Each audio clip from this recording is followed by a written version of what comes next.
Jansen Harris here with the Flying High podcast. The Falcons dropped to 3-4, losing to the Cincinnati Bengals. That was expected for many people. Let's keep it real.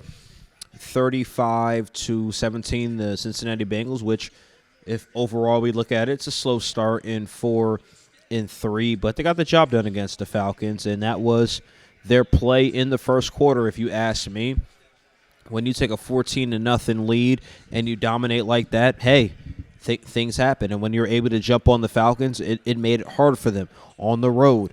Marcus Mariota only threw 13 passes, which it's not all his fault. You have to blame Arthur Smith for the loss, right?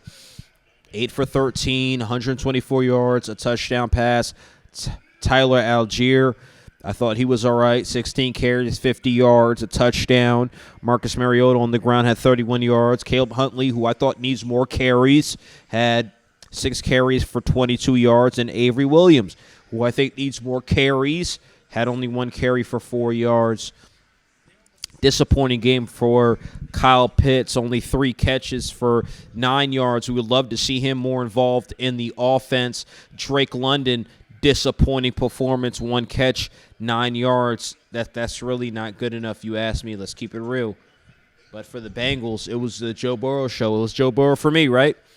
34 for 42, 481, 3 touchdowns. He was amazing. Joe Mixon was okay on the ground for this day and era's times.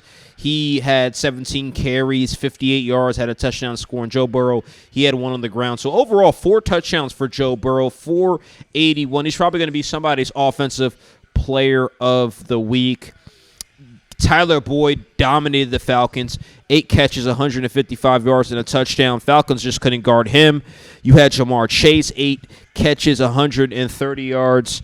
He had 2 touchdown scores. And T. Higgins, 5 catches, 93 yards. And Hayden Hurst, the former Falcon, 6 catches, 48 yards. That should have been more of a storyline, but people didn't talk about it. But the Falcons' defense overall in the passing game was absolutely terrible.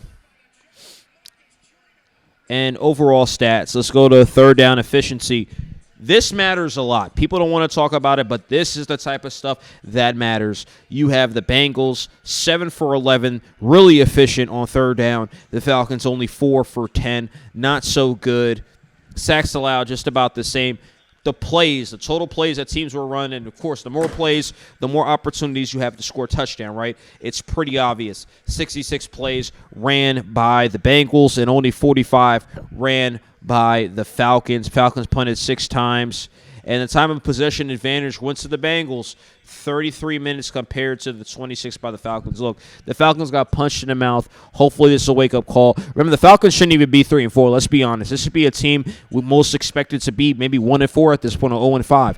2 guys I expect to step up and be better is Kyle Pitts and Drake London. I want to see these guys be better because they can do better. And, of course, Marcus Mariota, which is Jekyll Hyde for him. I'm Jansen Harris. I'm here with the Flying High podcast. Guys, comment below what you guys think about the game. Message me, whatever you have to say. If it's hate, if it's love, whatever. It is what it is. I'm Jansen Harris with the Flying High podcast.